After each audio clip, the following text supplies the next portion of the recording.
उदाहरण number 2, page number 48। Tick mark करो। બે ભાગીદારો આપવામાં આવેલા છે, જય અને વિજય। કાચા સરવૈયાને હવાલા પરથી સુધારેલું વેપાર ખાતું બનાવવાનું છે, પણ કયું? સુધારેલું। મતલબ કે કાચો નફો આ દાખલાની અંદર તૈયાર આપી દીધેલો હશે। નફા નુકસાન ખાતું, ચાલુ ખાતા, પાકું સરવૈયું અને જરૂરી હવાલા। રકમની અંદર જો મૂડી ખાતા છે, મૂડી ખાતાની પછી તરત જ નીચે કયા ખાતા આપવામાં આવેલા છે? ચાલુ ખાતા। હવે ચાલુ ખાતા દાખલામાં આપવામાં આવેલા છે, તો એનો મતલબ એવો થાય કે દાખલાની અંદર આપણે મૂડી ખાતા બનાવવાના નથી। ગયા દાખલામાં આપણે કયા ખાતા બનાવેલા હતા? મૂડી ખાતા। આ દાખલામાં આપણે મૂડી ખાતા બનાવીશું નહીં, કારણ કે કયા ખાતાની બાકી આપવામાં આવેલી છે? જે રીતે મૂડી ખાતા બનાવતા એ જ રીતે બનશે ચાલુ ખાતા। તો ચાલુ ખાતામાં લખાશે ચાલુ ખાતાની બાકી। તો જો ઉપર મૂડી આપેલી છે જય અને વિજયની, એ મૂડીને ક્યાં લખાય? પાકા સરવૈયામાં મૂડી દેવા બાજુ। ચોપડીના હાસ્યમાં લખો, અગત્યની નોંધ છે। ચોપડીના હાસ્યમાં દાખલામાં જ્યારે ચાલુ ખાતાની બાકી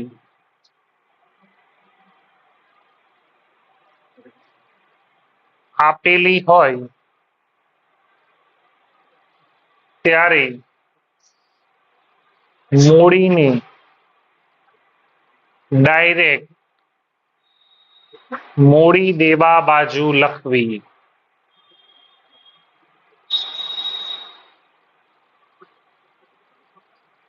તો આ દાખલાની અંદર મૂડી છે ને આપણે ડાયરેક્ટ બોલો ક્યાં લખીશું? મૂડી દેવા।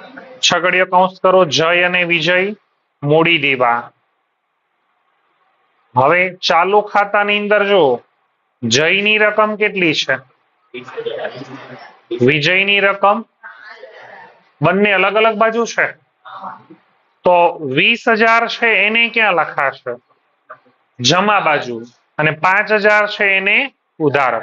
20,000 ની આગળ લખો ચા જ, અને 5,000 ની આગળ લખો ચા ઉ। 20 ની આગળ શું લખવાનું છે? ચા જ, અને 5 ની આગળ ચા ઉ। નેક્સ્ટ પછી બોલો શું છે? આખર સ્ટોક જો તો કાચા સરવૈયામાં છે કે હવાલામાં? એક અસર કે બે? વેપાર જમા કે મિલકત લેણા? લખો મિલકત લેણા। હવે જો વેપાર ખાતું ઉધાર સાઈડ પર રકમ છે કે જમા સાઈડ પર? તો એને કાચો નફો કહેવાય કે કાચી ખોટ? લખો કૌંસમાં કાચો નફો, લખો વેજ। હવે કાચો નફો આપી દીધેલો હોય તો વેપાર ખાતું બનાવવાનું આવતું, તો મેં કેમ વેજ લખાયું? કારણ કે આમાં કયું બનાવવાનું છે? સુધાર। એ ખબર કેમ પડે? તો કે કાચા નફો આપી દેવા છતાં પણ વેપાર ખાતાને લગતો કોઈ પણ હવાલો આપવામાં આવેલો હશે। આગળ વાંચો શું છે?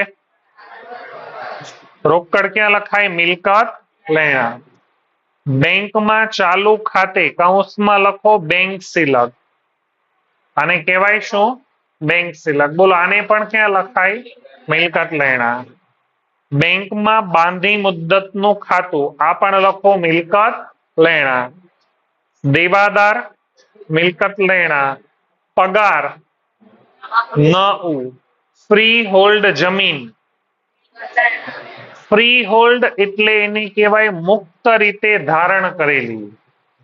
સાદી ભાષામાં કહેવાનું હોય તો ફ્રી હોલ્ડ, આ મિલકતને ગીરવે મૂકવામાં આવેલી નથી।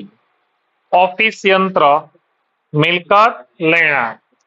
કારખાનાનો ભાડોપટ્ટો, કારખાનું બોલો ફર્નિચર, ક્યાં આવશે? મિલકત લેણા। કારખાનું, કારખાનું ધંધાની બોલો શું કહેવાય? મિલકત. મિલકત ને ક્યાં લખાય? લખો મિલકત લેણા. આગળ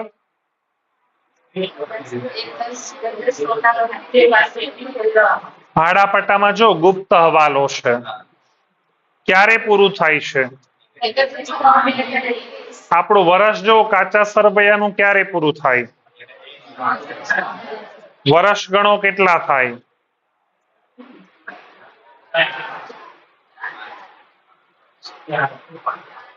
4 કે 5? 5 ક્યારથી શરૂ કરવાનું? આપણું વર્ષ 31/3/17 પૂરું થઈ જાય ને, પણ આપણું વર્ષ શરૂ ક્યારે થાય? 1/4/16. ક્યારે શરૂ થાય? 1/4/16. તો 1/4/16 થી 31/3/17 એ પહેલું વર્ષ, પછી 18 એ બીજું વર્ષ, 19 એ 20 ચોથું, અને 21, તો ટોટલ કેટલા વર્ષ થયા? 5. કઈ રીતે સમજો? આપણું વર્ષ ક્યારે શરૂ થાય છે? 1/4/16. આ પૂરું ક્યારે થાય? 31/3/17. અને કારખાનાનો ભાડોપટ્ટો જો ક્યારે પૂરો થાય છે? 31/3/21. એટલે 18, 19, 20, 21. કારખાનાનો ભાડોપટ્ટો કેટલા વર્ષ માટે છે? 5 વર્ષ. એટલે એનો ભાગાકાર કેટલા વડે કરીશું? 5. લખો ગણતરી નીચે લખો, અથવા કાચા સરવૈયામાં જગ્યા છે ગમે ત્યાં ત્યાં નાના અક્ષરે લખો. કારખાનાની માંડવાળ બરાબર, કારખાનાની માંડવાળ બરાબર 30,000 ભાગ્યા કેટલા? 5 બરાબર 6,000. 6,000 માં ડબલ એરો, પહેલો એરો કા માઇનસ એટલે કારખાનામાંથી શું કરાય? બીજી અસર મહત્વની છે, નફા નુકસાન ધરાવે. કારખાનું અથવા ફેક્ટરી હોય તો ક્યાં આવે? વેપાર આવે. લખો વે ઉ. તારીખ 1/10/16 ના રોજ વિજય પાસેથી લીધેલી લોન. વિજય જો તો ભાગીદાર છે, ભાગીદારની લોન પર વ્યાજનો ઉલ્લેખ ન હોય તો કેટલા ટકા?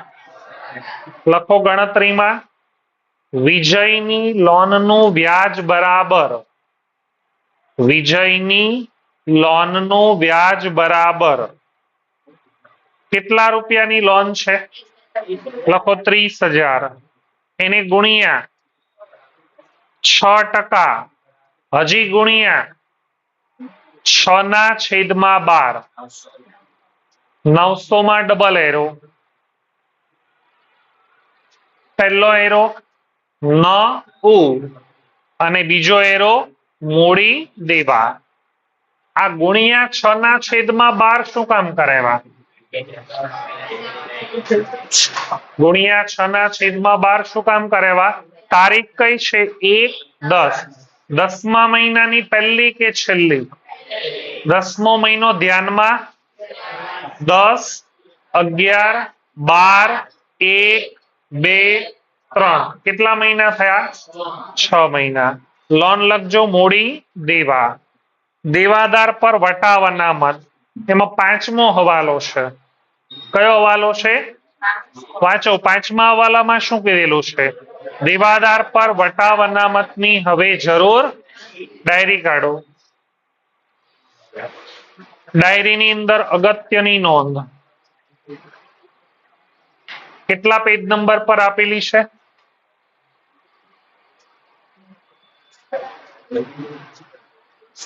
Page number 14.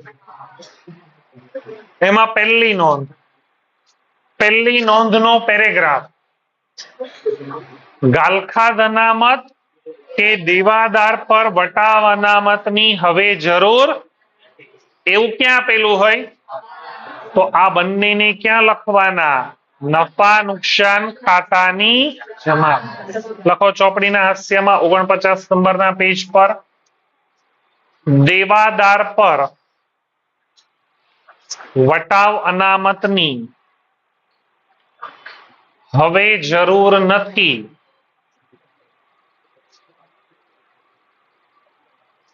એવું આપે ત્યારે તેને નફા નુકસાન ખાતાની જમા બાજુ પર લખાશે.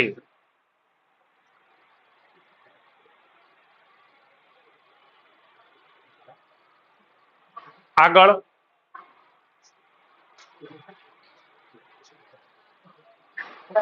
દેવાદાર પર વટાવ અનામત ત્યાં લખો ન જ ગાલખાદ અનામત ન ઉ વીમા પ્રીમિયમ ન ઉ. આ ગાલખાત અનામત તો જમા બાજુ છે તો કેમ ન ઉ કીધું? અપવાદ છે. વીમા પ્રીમિયમ પ્રિન્ટિંગ અને સ્ટેશનરી લેણદાર અને વેપારીઓ મોડી દેવા ગાલખાદ ન ઉ જાહેરાત મુસાફરી પહેલો હવાલો અગાઉથી ચૂકવેલ વીમા પ્રીમિયમ બોલો કેટલું? 200.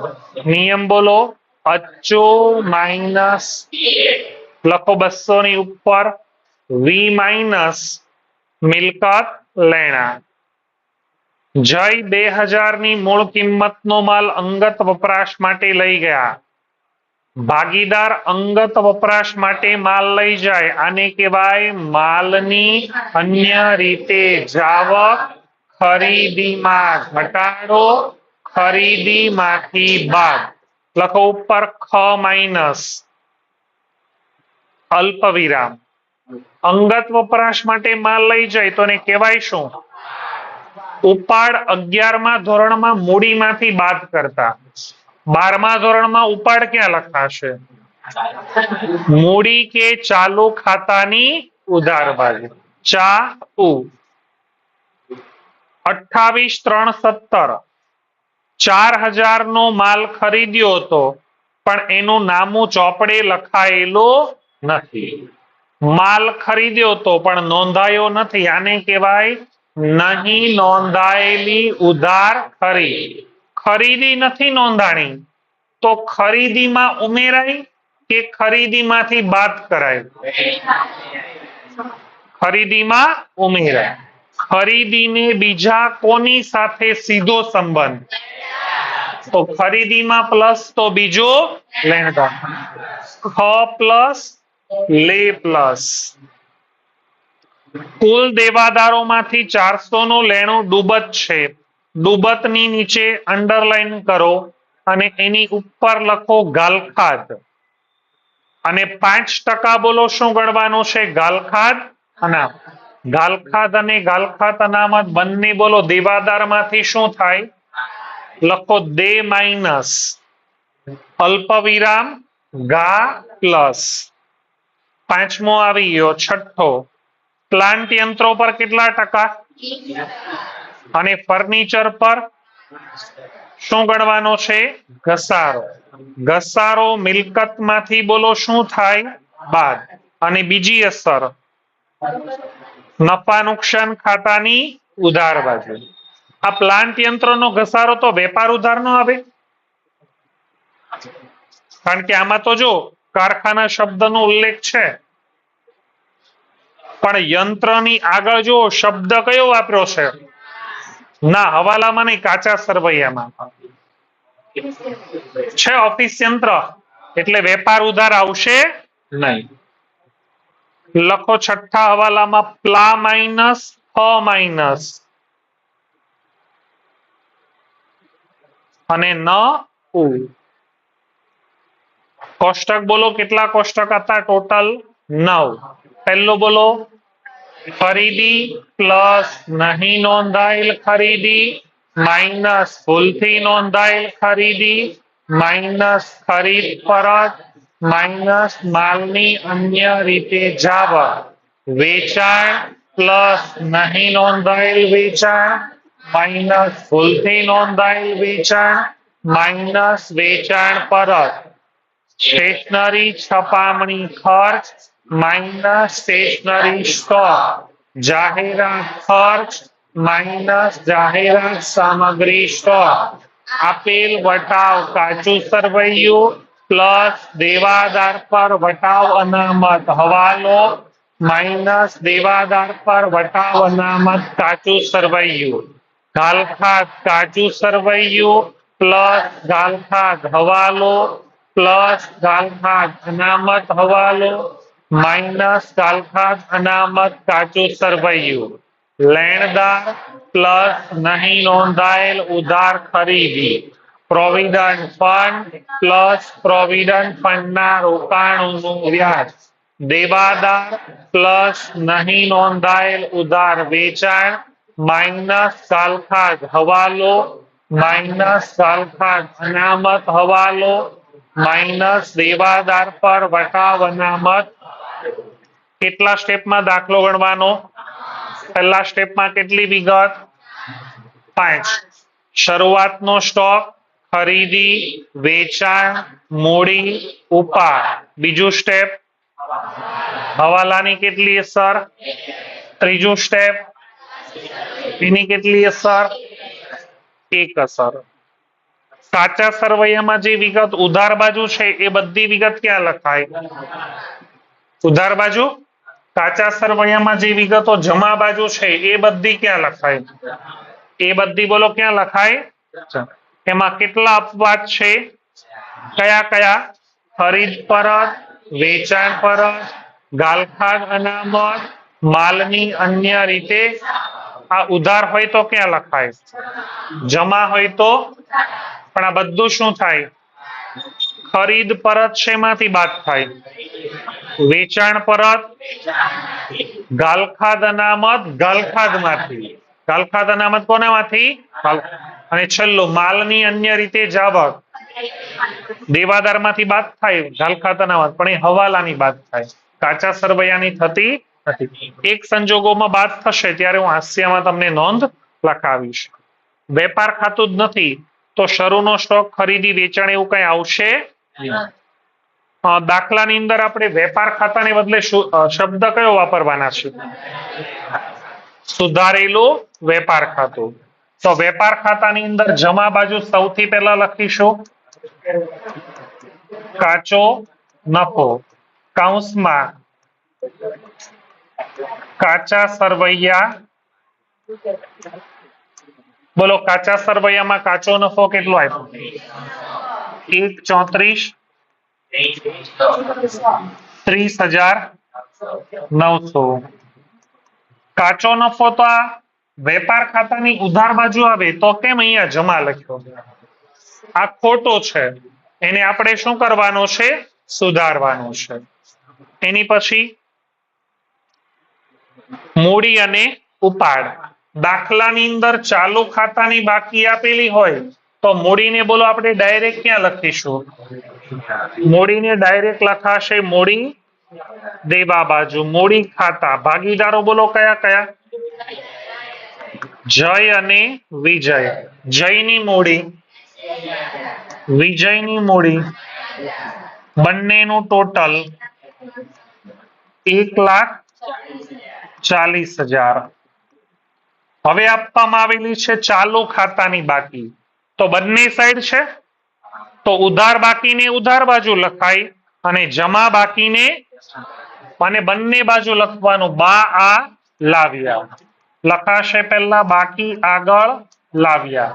જમા સાઈડ જો ને કોની રકમ કેટલી? તો જયના ખાનામાં 20,000. ઉધાર સાઈડ પણ બોલો શું લખાશે? હવે અહીંયા કોના ખાનામાં કેટલા? આ દાખલામાં ફાળવણી ખાતું આપણે બનાવેલું નથી. કારણ આપો. ફાળવણી ખાતું ક્યારે બનાવવાનું?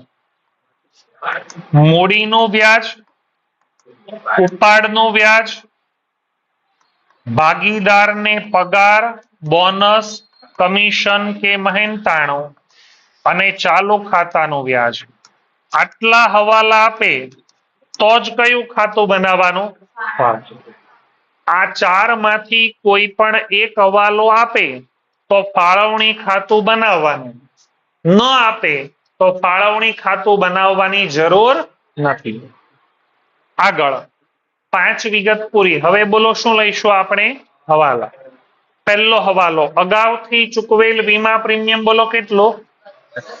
નિયમ બોલો, અચ્ચો માઇનસ મિલે. વીમા પ્રીમિયમ ધંધા માટે શું ગણાય? ખર્ચ. ખર્ચ કયા ખાતાની કઈ બાજુ?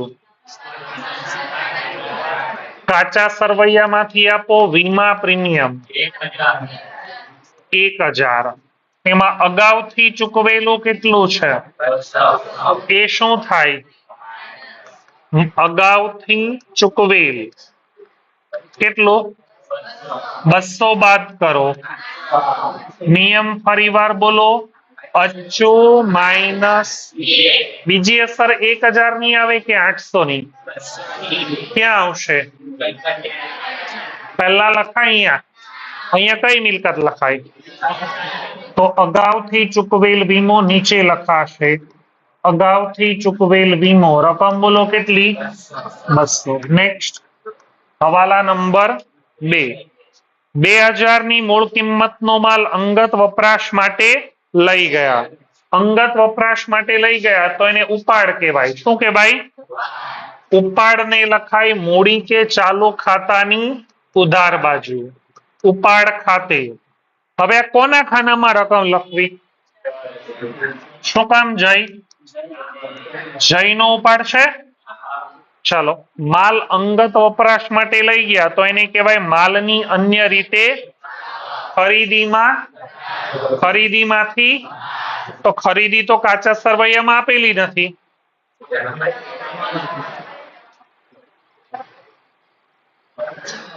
અંગત વપરાશ માટે માલ લઈ ગયા એ હવાલો છે. તો એની પછીનો હવાલો વાંચો. ખરીદી આપેલી છે કે નથી આપી? તો ખરીદી મળી ગઈ. નહીં નોંધાયેલી ખરીદી ખરીદીમાં પ્લસ થાય પણ ખરીદી આપેલી નથી તો ડાયરેક્ટ આ હવાલાની પહેલા અસર આપી દઈએ. વેપાર ખાતાની ઉધાર બાજુ. નહીં નોંધાયેલી ઉધાર ખરીદી બોલો કેટલી છે? ખરીદીને કોની સાથે સીધો સંબંધ? ખરીદીમાં પ્લસ તો બીજું શેમાં પ્લસ? લેણદારને ક્યાં લખાય? મૂડી દેવા.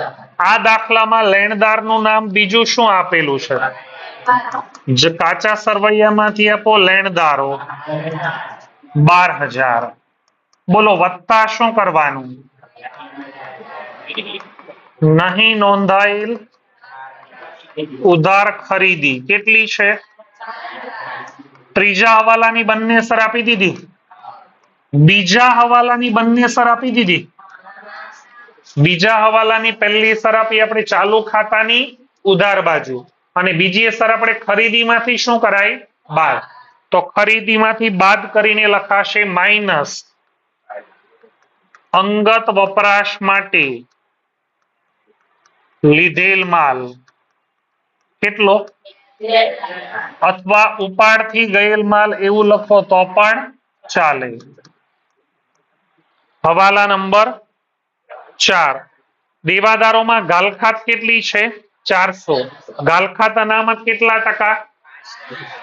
દેવાદારમાંથી ગાલખાત અને ગાલખાત અનામત બંને બોલો શું કરવી પડે? બાદ. અને બીજી અસર નફા નુકસાન ખાતાની બોલો કઈ બાજુ આવે? ઉધાર. દેવાદારને લખાશે મિલકત લેણા. કાચા સરવૈયામાંથી આપો દેવાદાર 18400.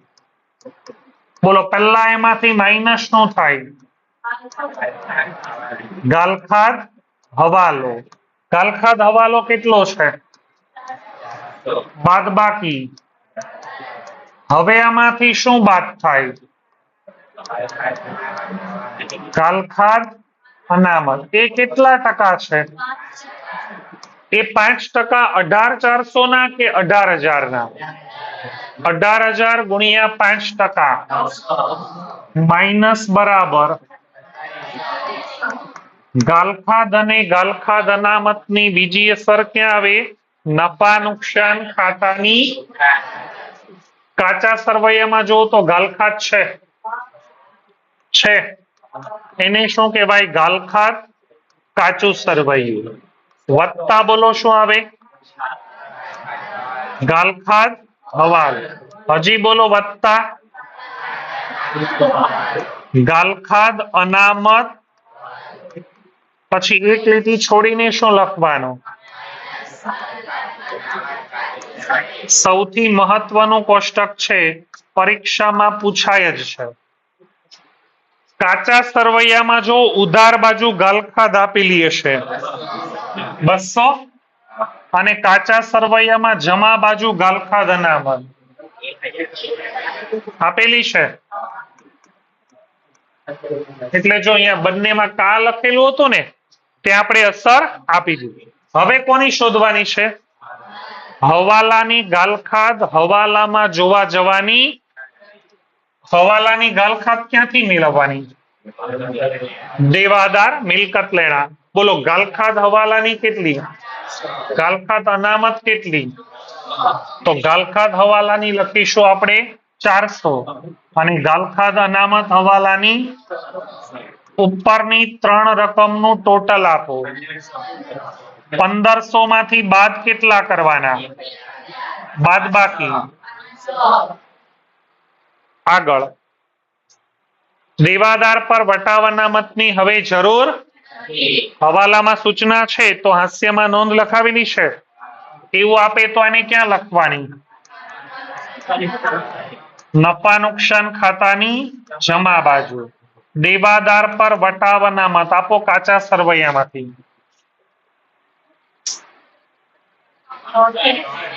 380. નેક્સ્ટ છેલ્લો વાલો પ્લાન્ટ યંત્રો પર કેટલા ટકા? પ્લાન્ટ યંત્રોને ક્યાં લખાય?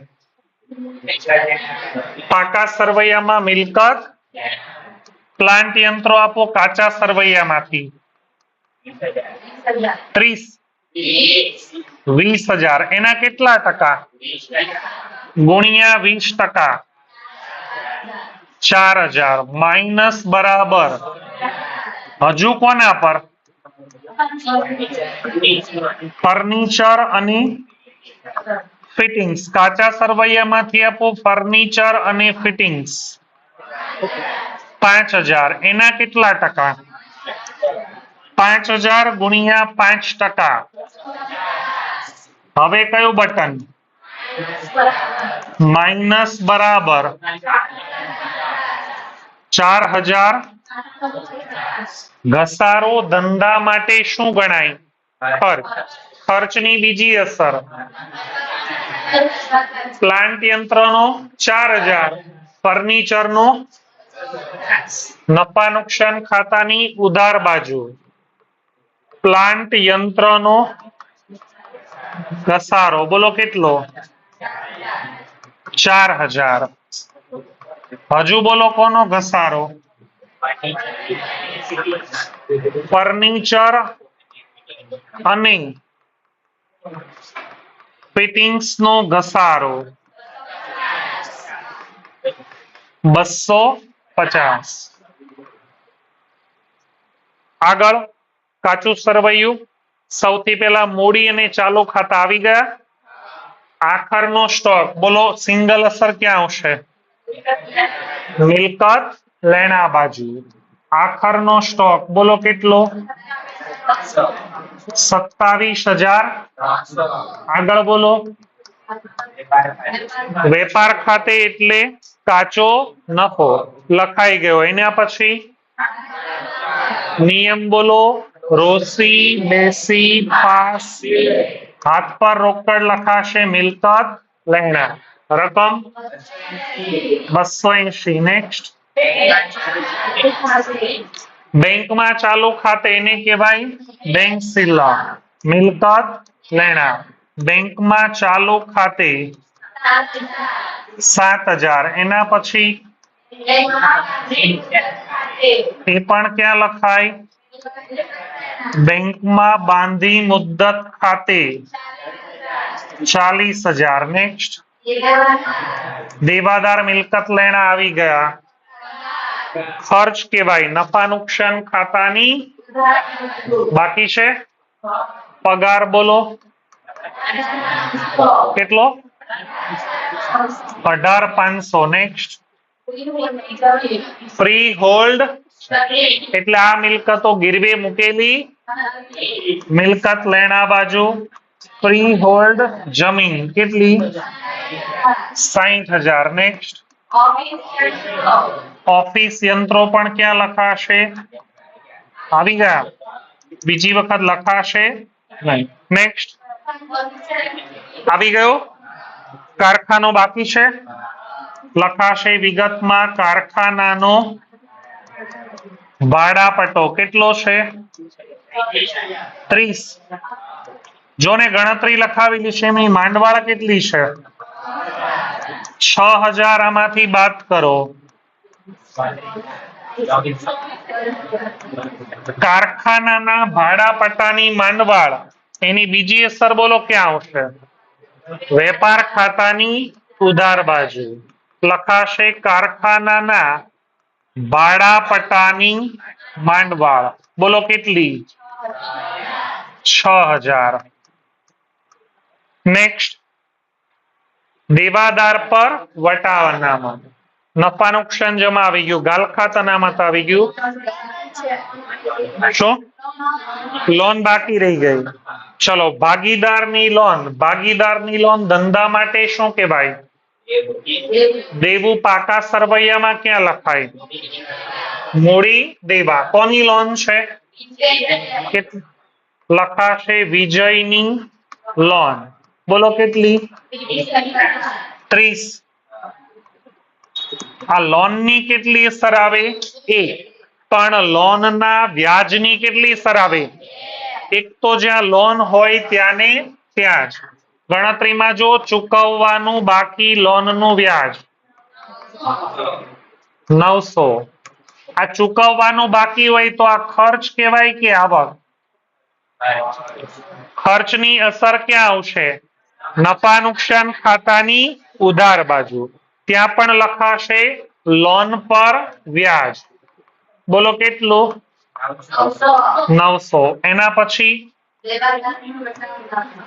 આવી ગયો. નેક્સ્ટ. એ પણ આવી ગયો. વીમા પ્રીમિયમ પણ આવી ગયો. પ્રિન્ટિંગ અને સ્ટેશનરી ખર્ચ કહેવાય એટલે નફા નુકસાન ખાતાની પ્રિન્ટિંગ અને સ્ટેશનરી 600. નેક્સ્ટ. લેણદાર અથવા વેપારી મૂડી દેવા આવી ગયા.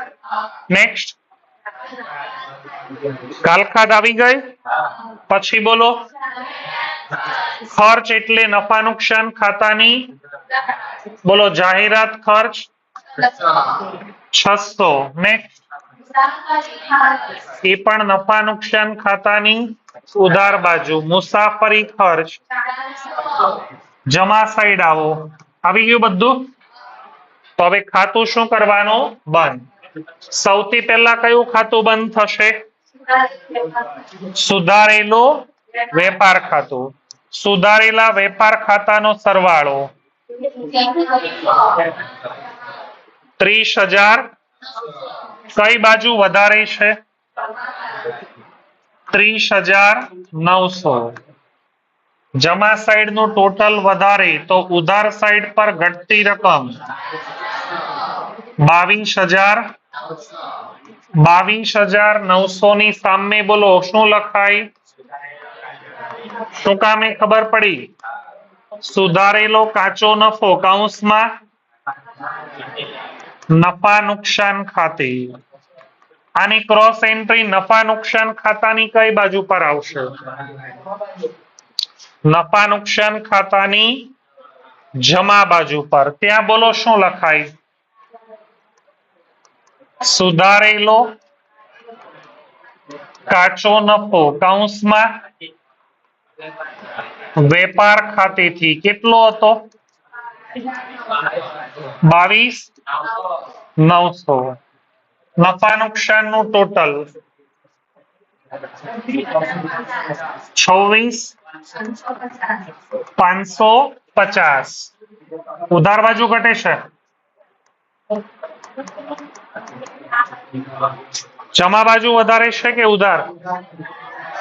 ઉધાર બાજુ વધારે છે, તો રકમ જમા બાજુ ઘટશે. આ દાખલામાં આપણે નફા નુકસાન ફાળવણી ખાતું બનાવેલું છે, ફાળવણી ખાતું બનાવેલું, તો આ જ ખાતામાં નફાની શું કરી દેવાની? ફાળવણી. તો અહીંયા જમા બાજુ ચોખ્ખી ખોટ લખાય નહીં. જમા બાજુ પર બોલો શું લખાય? વહેંચણી પાત્ર ખોટ. જમા બાજુ ઘટતી રકમ વહેંચણી પાત્ર ખોટ. જય અને વિજય કેટલા ઘટે છે?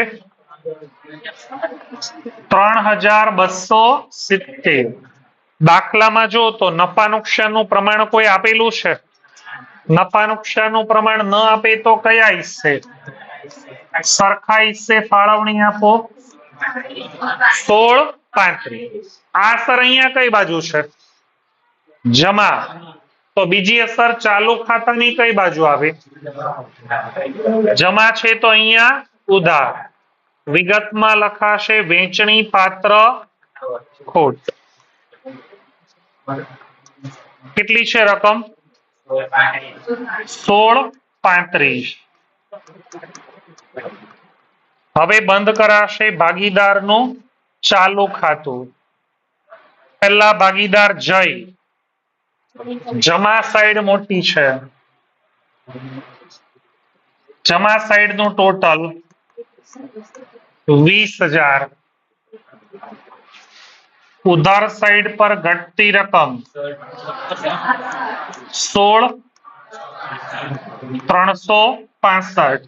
એની સામે લખાશે બા આ. વિજયમાં ઉધાર બાજુ મોટી છે, 6635. ઘટતી રકમ 6635. 6635 ની સામે લખાય બા આ.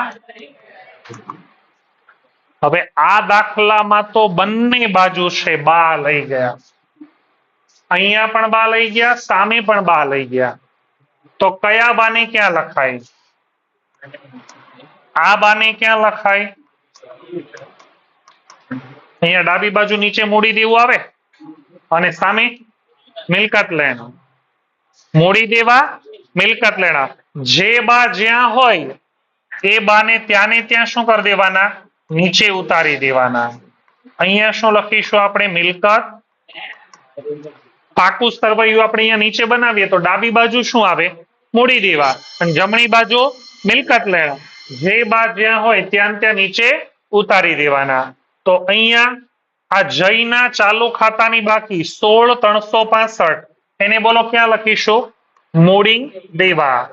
જયનું ચાલુ ખાતું 16,365. અને આ બાજુ છે એ મિલકત લેણા, ત્યાં શું લખીશું? વિજયનું ચાલુ ખાતું. લખાશે વિજયનું ચાલુ ખાતું. બોલો એની રકમ 6,635. કોઈ વિગત હવે બાકી રહેતી નથી. બોલો હવે શું કરીશું? પાકા સરવૈયાનું ટોટલ 2,03,200. આ બાજુ પણ લખાશે 2,03,265.